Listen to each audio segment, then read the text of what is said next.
Assalamu alaikum students. How are you? My name is Nisar Ahmed, the instructor of international relations. आज का जो हमारा topic है वो है द फर्स्ट वर्ल्ड वॉर, जो पहली जंग अजीम थी, उसके कॉजेज। तो इसके में कुछ जो है वो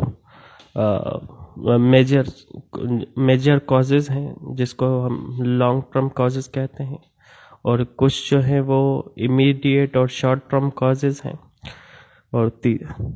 और तीसरा जो है मैन फाइट है। तो मैं 3 वीडियोस बनाऊंगा इसके फर्स्ट वर्ल्ड वॉर की, और पहली जो आज वीडियो बना रहा हूँ वो है लॉन्ग टर्म कॉजेज, उसके बाद सेकंड वीडियो होगी शॉर्ट टर्म कॉजेज, और उसके बाद जो है मैन फाइट, जो एक्चुअल फाइट 28 जुलाई 1914 से स्टार्ट हुई थी और 11 नवंबर और 1918 को जो है वो ख़त्म हुई थी। तो वो 3 वीडियोस बनाऊंगा।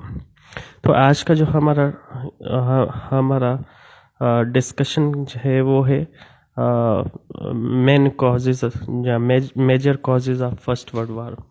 तो इसमें 3-4 जो हैं वो कॉजेज हैं, जैसे राइज ऑफ जर्मनी है, और दूसरा जो है वो जर्मनी का जो अपना बादशाह था second William two, Kaiser William two जिसको बोलते हैं, और तीसरा जो आर्म्स रेस यूरोप में शुरू हुई इसी ज़माने में, और चौथा और लास्ट जो मेन कॉज या लॉन्ग टर्म कॉजेज में आता है वो है अलायंस सिस्टम बनना। यूरोप में 2 ग्रुप बन चुके थे, तो ये भी एक कॉज है सेकेंड वर्ल्ड वॉर का, जिसे हम लॉन्ग टर्म कॉजेज कहते हैं। तो पहला, the rise of new Germany. So since middle of the 19th century जो जर्मन स्पीकिंग एरियाज थे उनमें सबसे बड़ा जो एरिया था प्रूशिया था। तो प्रूशिया के लीडरान जो हैं वो आपस में मिले और उन्होंने डिसाइड किया कि क्यों ना हम जर्मनी को जो है वो एक यूनाइटेड जर्मनी बनाएं और एक एम्पायर बनाएं। तो तकरीबन 300 से ऊपर जो है वो जर्मन स्पीकिंग एरिया जो थे या जर्मनी जो थी वो सिटी स्टेट्स में जो है वो बना हुआ था। तो ये आइडिया जो है वो जर्मनी का जो दुश्मन था या अपोजिट था वो था फ्रांस।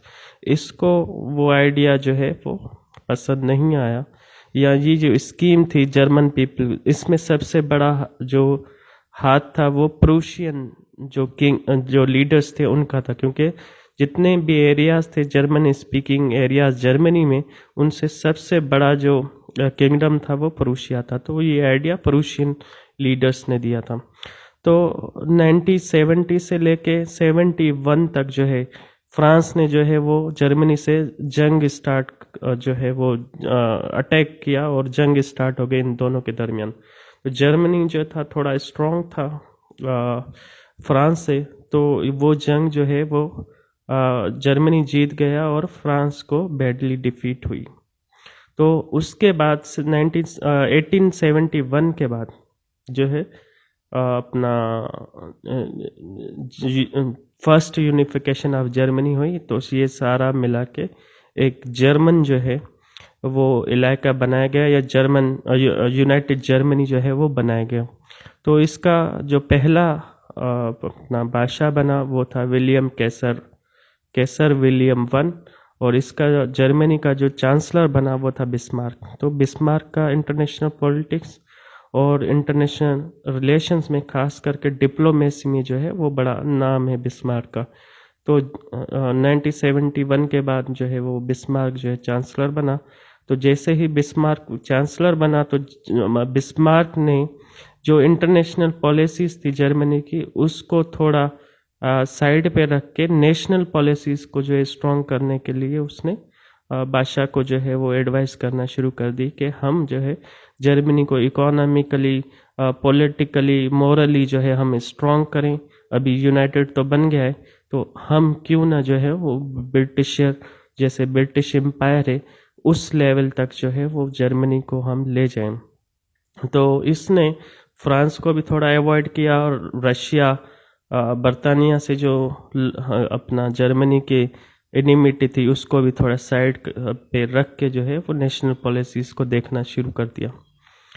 तो 1888 को जो विलियम कैसर वन था वो जो है वो मर गया, तो उसका बेटा दूसरा विलियम कैसर टू जो है वो बादशाह पे आया, वो बादशाह बना यूनाइटेड जर्मनी का। वो थोड़ा रिवोल्यूशनरी था, एग्रेसिव था, वो चाहता था कि हम इतने पावरफुल है, जर्मनी इतना पावरफुल है, क्यों ना वो पूरे यूरोप पे जो है वो डोमिनेट करे, जिस तरह बरतानिया का एम्पायर है दुनिया में, क्यों ना हम जर्मनी को भी जो है जर्मनी को जो है वो क्यों ना जर्मन एम्पायर बनाना उसको बनाए और कन्वर्ट करे एम्पायर में। तो इसके लिए उसने बिस्मार्क को 1890 को जो है वो रिटायर किया, और इसी पॉलिसी इसी मुहिम पे जो है उसने विलियम कैसर टू ने जो है ये स्टार्ट किया। और जो बिस्मार्क ने रशिया से जो है वो दोस्ती कर ली थी, इसने दोबारा वो जो है वो दोस्ती ख़त्म करके वो अपोजिशन वाली साइड पे आ गया, क्योंकि वो जर्मनी को एम्पायर बनाना चाहता था विलियम कैसर टू। तो ये दूसरा लॉन्ग टर्म काज है। तीसरा लॉन्ग टर्म काज ये है कि जो विलियम कैसर टू है उसने सोचा कि अगर हम जर्मनी को जो है वो एम्पायर बनाएंगे, उसके लिए वो वर्ल्ड वाइड नेवी भी होनी चाहिए उनके पास, क्योंकि 90s के ज़माने में जिसके पास ज़्यादा नेवी होती थी, आर्मी होती थी, तो वो ज़्यादा स्ट्रॉन्ग जो है वो कंसिडर, स्पेशली नेवी, क्योंकि बरतानिया की जो नेवी थी वो दुनिया की सबसे बेहतरीन नेवी थी, और उनके पास ज़्यादा नेवी थी, इसलिए वो उन्होंने दुनिया में अपना एम्पायर बनाया था। तो इस सोच से जर्मनी भी ये चाहता था। तो 1900 में तो विलियम कैसर टू ने जो है वो ऑर्डर किया कि भाई तकरीबन 40 बैटलशिप और 61 के करीब जो है वो क्रूजर्स जो है वो बनाए जाएं। तो इसके अगेंस्ट जो है बरतानिया ने 1906 को एक बैटलशिप बनाया अपना, जिसको ड्रेडनॉट कहते हैं। फिर इसी same shape, same size, same technique से जर्मनी ने भी वो ड्रेडनॉट की तरह जो है एक बैटलशिप बना लिया। तो जब बरतानिया ने ये देखा तो उसने एक और बैटलशिप बनाया बरतानिया ने, जिसको सुपर ड्रेडनॉट कहा जाता है। तो ये एक आर्म रेस होना शुरू हो गई। दूसरी तरफ हम फ्रांस को देखें तो उसने भी अपनी स्टैंडिंग आर्मी जो थी उसमें उसके आर्मी के नंबर में जो वो इंक्रीज लाया, तकरीबन जो है 1 मिलियन के लगभग जो है उन्होंने फ्रांस ने जो है अपने ट्रूप्स जो है वो इंक्रीज किए। और रशिया को देखें तो रशिया ने भी ज़्यादा इन्वेस्ट किया रेलवे लाइन्स में, रेलवे ट्रैक्स बनाए। उसने ऐसे रेलवे ट्रैक्स बनाए जिसकी डायरेक्शन जो है वो जर्मनी और ऑस्ट्रिया हंगरी की तरफ जा रही थी। तो इनकी यही सोच थी कि अगर वॉर हो रही है तो ये डायरेक्टली जाके जर्मनी और ऑस्ट्रिया हंगरी को हिट करें। तो ये तीसरा कॉज, लॉन्ग टर्म काज ये था। तो चौथा लॉन्ग टर्म काज ये था कि यूरोप में एक ऑटोमेटिकली जो है वो एक अलायंस सिस्टम बन गया, 2 ग्रुप बन गए। एक ग्रुप में अपना 1879 को जो है वो जर्मनी और ऑस्ट्रिया हंगरी के दरमियान एक अलायंस बना, वो अनाउंस था, डिक्लेयर था। और दूसरी तरफ अगर हम देखें तो रशिया, फ्रांस और बरतानिया ने दूसरा अलायंस बनाया जिसको इंटांट कहते हैं।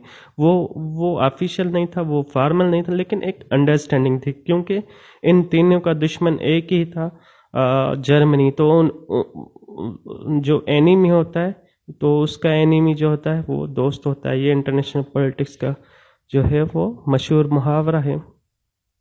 तो दूसरी तरफ ट्रिपल एंटान बन गया।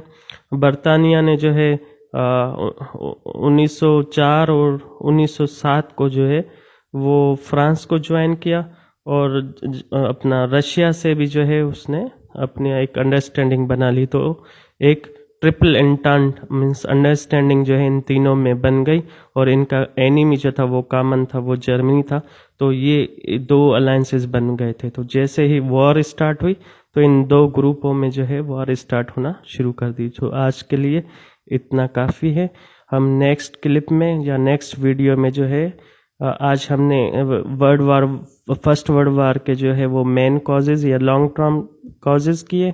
और लॉन्ग टर्म काजेज में पहला rise of new Germany, William Kaiser two. तीसरा जो था वो आर्म्स रेस शुरू हो गई यूरोप में। और चौथा जो था एक अलायंस सिस्टम जो है वो बन गया। तो ये 4 मेन कॉजेज़ या लॉन्ग टर्म कॉजेज़ थे फर्स्ट वर्ल्ड वार के। तो नेक्स्ट क्लिप में हम दूसरे जो है वो माइनर या इमीडिएट कॉजेज़ करेंगे और उसके बाद जो है मेन फाइट जो है फर्स्ट वर्ल्ड वार की वो डिस्कस करेंगे। तो आज के लिए इतना काफ़ी है। अल्लाह हाफिज़।